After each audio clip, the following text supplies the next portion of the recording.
Today we're at a self-service car wash bay and we're going to show you the proper way to be washing your car at one of these places. There's a lot of preconceived notions about self-service car wash bays, so today we're also going to test if there are myths or if they're true. We're also going to let you know a few scenarios when it's actually better to be using a self-service car wash bay than to be hand washing.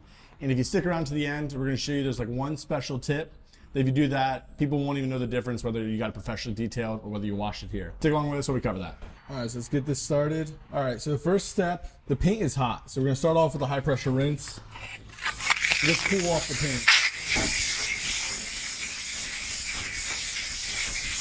So we're also gonna talk about the order of these kind of things and if you're supposed to use all of them or what the process is of going through it. So we're first gonna start off with a pre-soak. I know a lot of people skip this stage. It's a really low pressure. Unfortunately, sometimes you go to a car wash and they're out of the chemical. So, all right, you might notice that we have a change of scenery here. Well, the first car wash we were at, as we tried every single different selection, everything was out of product. So, move to a new car wash and let's see if they work here. All right, so we're gonna start over with a high pressure rinse. All right, we're gonna start with the wheel and tire cleaner. They designed these to be used in the order you're supposed to be using them in. So let's start with the wheel and tire cleaner. One of the myths, and you'll see this is a low pressure one. One of the myths of self-service car wash bays, or preconceived notions should say that is a myth. Some people think it's the same chemicals on a lot of those different settings, and they just have you pick another setting to try and get you to spend more. Or they'll just have a different color to them. As a manufacturer, car washing chemicals and supplying a lot of car washes, not this one specifically, but that's just not true. I mean, I can't say it for every single car wash out there, but I would say everyone we work with, and 90% of car wash owners, they're gonna put the right chemicals in each different setting because they want you to return business here. And now this is an important step. Next, we're gonna go to the pre-soak. A lot of people skip that step. It's really important to do that though, because this is going to be breaking down those soils that are on the surface of the vehicle before we have to touch it with a brush or anything. And that's going to minimize any kind of damage you can do. You'll also notice I'm not spraying the car right now. You got to give it a chance to flush out this line with the new product. So now we have the pre-soak in here. It's also a low pressure one. But you see as I'm spraying on here, you can see the suds. A lot of pre-soaks in the professional market will either be like a high pH or like a low pH. Typically in self-service car wash bays, they don't mess around with high pH and low pH too much, just because there's a lot of cars that come through here and there's nobody really policing it. And sometimes people can just start using something on their car that they don't understand what the product does. So if you had a high pH or low pH and they sprayed it on a hot wheel or something like that, the chances of damaging it are a lot higher. So self-service car wash chemistry is developed a little bit differently to be cleaning the vehicle without using things that can really be dangerous for the vehicle. Now, typically, that also means it's not quite as effective, but as long as you're doing a touch wash to these, you'll get an effective clean. Just spraying this on, rinsing it off, it's probably not going to be super effective, but if you're touching it in some sort of way, you'll get the car clean still. Now, one of the tips we have for doing a self-service wash is once you have this pre-soak on here, stop the timer if you can. Right now I'm using a company card, so that's just timers keep going up. But if you have to put coins in, get just enough to start the timer, use the pre-soak and try and time it so that it runs out so it has time to let those products sit on the paint and dwell. The more time it has to sit on there, the better chance it has of breaking down those soils. So that's our first tip for you when you're using the self-service car wash. Give the product time to dwell and time it up right with the timer so you're not running out. All right, the next one we're gonna do, we're gonna go from pre-soak down to the high pressure soak. And this is just gonna get off the majority of soiling on the vehicle so that when we come through with a foaming brush, we're not dragging excess dirt. Just like any other time you wash a car, start at the top, work your way down. That way you're not blowing soiling back up onto the vehicle. Typically when I'm using the high pressure soap here, I like to hit the wheels. So rinse off that wheel and tire cleaner, and to actually put on a little bit more soap too. Alrighty. Now, while you have the high pressure soap going, the next step is going to be foam brush. But this is absolutely crucial tip. Make sure you're grabbing this brush, or actually you can leave it on the wall. Pressure wash this brush out really good. If you don't know what the last person is doing with this brush, and this is the #1 area that people scratch their car at a self-service car wash. Alright, now it's rinsed. Let's go to the foaming brush. You feel that? It's warm. We got hot water here. Another tip, make sure you're stowing the pressure washer away because these booms sometimes will hit each other if you don't stow them. I usually like to let this foam build up in the brush a little bit. And then I usually put it on like glass first, just because it's harder to scratch glass than it would be to scratch paint. Make sure that the suds are built up good. And then anytime you're using one of these, just go in kind of straight lines that would make sense with the car. If you kind of go in circles and there is anything that's scratching the car, it's going to make it a lot more obvious. The chances of a scratch right now are pretty slim, considering most of the soil has been removed off the vehicle. We've sprayed out the brush. Like, this is the safest way of going around using one of these brushes. Is the brush itself going to scratch your car, or is it more just if there's something in the brush? It's a great question. So there are brushes out there designed to not scratch a car. Yeah, once in a while, I mean, are you putting little scratches on it? Yeah, anytime you touch your paint, whether it's with a microfiber or a brush or anything, there's a chance of scratching it. It's just minimizing the amount. That's why people get their car polished every year or two, just to make sure that any of those small surface scratches they put on the vehicle are just cleaned up. But yeah, if you're going through the steps we're following today, there's not going to be any really noticeable scratches from 5 feet away. You got up close and looked at it with a microscope, yeah, there's a chance you'll see something, but not from farther away. So just to dispel the myth that a self-service car wash bay isn't safe, it is safe. I mean, I don't know if I'd bring a classic vehicle that's been 5-step polished and super shiny black paint. Yeah, you might notice a little bit something on there. But if it's a daily driver vehicle, it's safe for your vehicle. As long as you're following the steps, you're rinsing out the brushes, you're minimizing the damage you can do, you can effectively clean the vehicle without destroying anything. Now, if we just had like a Jeep Wrangler come from a mud day or mud hole and brush your vehicle down in the mud with the brush here, and you came in, didn't rinse it, just brushed it over, yeah, there's a solid chance you're putting some considerable scratches in your vehicle. But as long as you're rinsing it out, you can kind of ensure that no matter who came before you, you can effectively clean your vehicle safely. All right, moving from the foaming brush, now we're gonna do the high pressure rinse off all this foam. Also, if you jump a step ahead here, we have the triple foam conditioner. If there's one to skip, it would probably be that one. And then it's right next to wax too, so I'm not really sure what that product could possibly be doing for your vehicle that's not soap that's taking it off, because now all the dirt has just been removed with that foaming brush. So it's not removing any more dirt. And if we're talking about putting protection back on the vehicle, well, wax is the next step. But just to show you guys what it looks like, let's just go to the triple foam right now before I rinse all this off. But like I said, I'm not sure if this is supposed to add protection, if it would make sense to me. If it does, I don't know why you want to put the wax on right after. It just seems kind of redundant. It smells good. It has like a peppermint smell or something to it, so I guess maybe I actually scent to it. It now went from yellow or greenish to bluish. I was about to question the triple color foam. Now I'm invested. I want to see if it changes. Or was it just the blue mixing with the pink of the foam? Okay, the triple foam is just timed. No, maybe not. Now it's going back. Interesting.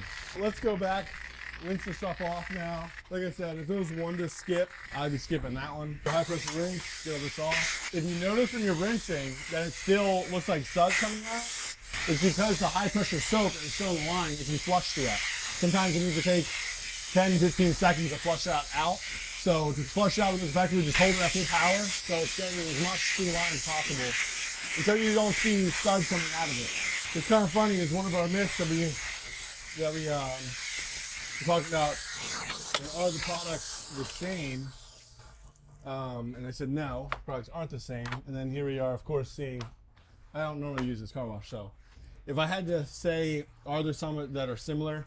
That foam brush, the triple foam conditioner, they're pretty much the same there. I mean, there may be some chemistry difference inside their chemical bay here, but as far as with the purpose of what it's doing on the vehicle, those are an overlap.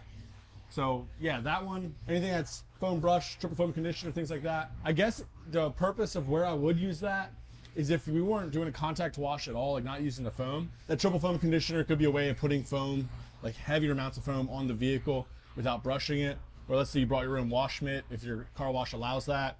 Putting that triple foam on there is a way to get the foam on there without actually using that brush. So that's really the only value I can see to using a triple foam conditioner. Next one, we're gonna jump on to the wax. I'm gonna start it just so we can start flushing. When you're using a wax on these, it's not a super durable wax. It's not like you're putting a hybrid ceramic coating on or even a carnauba wax. They're very superficial, very temporary, but it's a way of putting some kind of protection back on the vehicle if you don't have any other means.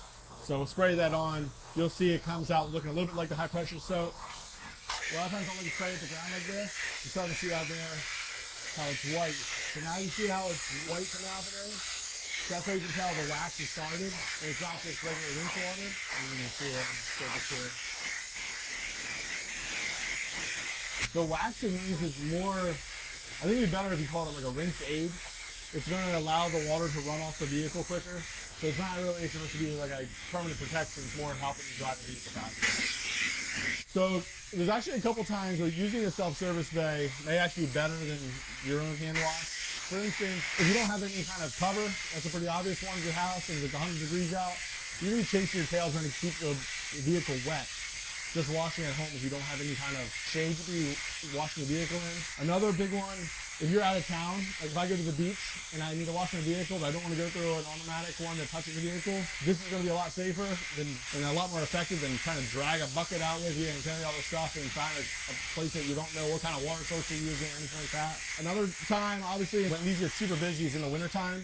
So if it's freezing out, your pipes are frozen outside, or you don't want them to freeze, stopping by a self-service wash bay is one of the safer ways to be able to wash the vehicle without having to go through one of these automatic tunnels that will be scrubbing it. Now, before we get to that final tip that's going to make this car really pop, we're going to talk a little bit about the time it takes, how expensive it is. Do you get the same amount of clean as washing in your driveway, as washing as automatic car wash, things like that. So if you're going through an automatic car wash, yeah, that's obviously going to be faster. That's probably, well, we'll run Brett's through after this, and we'll see how long that takes, but I'm going to guess somewhere in the neighborhood of like 3 to 4 minutes. Something like this, you're looking at 15, 20, 25, depending on how big your vehicle is, how long you're taking to do it. So it's definitely going to take you a little bit longer to be self-service washing it. The level of clean, I would say it's cleaner going through the self-service if you do a good job, compared to like a touchless car wash versus a touched one. It's hit or miss on how well that car wash is ran and how good their chemistry is of washing the vehicles. But if you're washing yourself, it's kind of on you on how clean you get it. But me being a detailer, yeah, I get the vehicle perfectly clean every time in a self-service car wash bay. So it's totally possible, and you are the one controlling it. A couple tips that can help you pick out the right self-service car wash. Take a look around the property. Does it look like somebody is there maintaining it, or does it look like it was just an investment property that somebody just lives halfway across the country and has some random person running it? So a quick way to check it, check the walls. Are the walls clean? Does the brush look like it's operational? Do the chemicals work? A good one is the signage. How new does the signage look? Like you see all the colors are really good in this. They all look fresh and new. If they're faded out and you can barely read them, chances are somebody hasn't spent any money into making sure the place looks presentable, and then it kind of makes you question, well, do they spend the money on the chemicals and the equipment and everything to make sure that's running properly? Look at the floors, are they cleaned properly, or is the lighting good?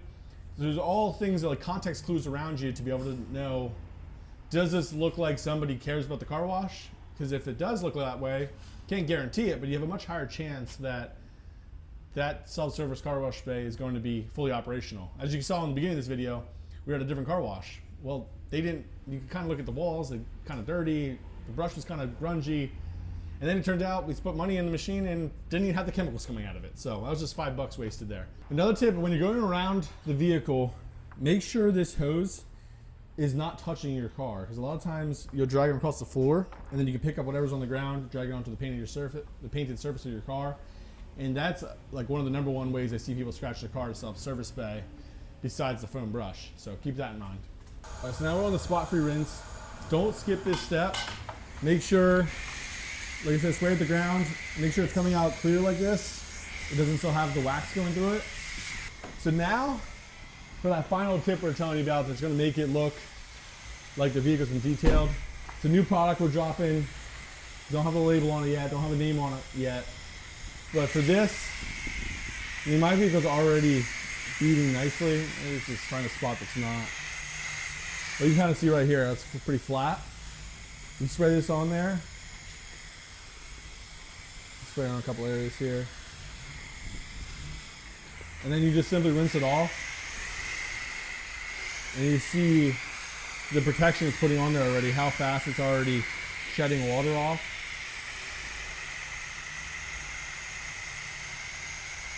It'd probably be a little bit more impressive with the high pressure, but yeah, it's the fastest way to be putting protection on your paint. You don't have to rub it on, you don't have to use a microfiber to apply it. It's as fast as you can spray it and rinse it, you're putting protection back on your vehicle. It doesn't need to dwell, you just spray it on there, rinse it off.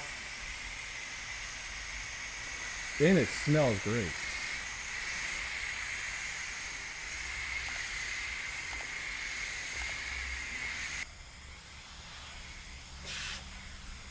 All right, just spray that on there.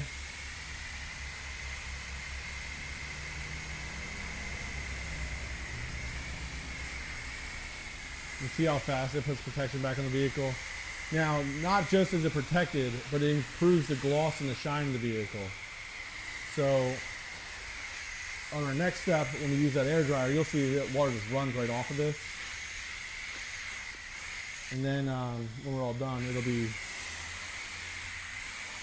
super shiny, super glossy.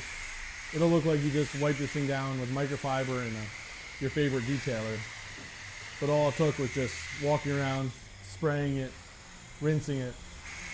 So keep your eyes peeled on the website. This is coming in the next couple months. We thoroughly test all of our products in all kinds of different environments. Hence why we're here today doing this one. Just trying to use them in all the ways you guys would use them so we can see if there's any way something wouldn't work or any kind of challenges people would fall into.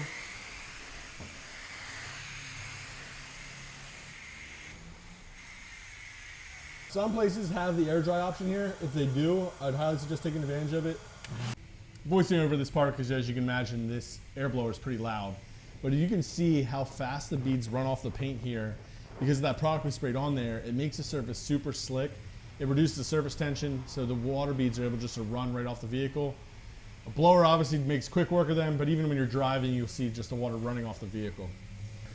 So that's all there is to it, to wash your car at a self-service car wash bay safely. And I hope that answers some of the questions and the myths that people hear about self-service car wash bays. If we missed anything, let us know in the comments down below and we'll respond to you there. Thanks for joining us in this one. We'll see you in the next one. Did you enjoy that video? Well, guess what? We got more of them. There's probably one on your screen right now. Give it a click and check it out.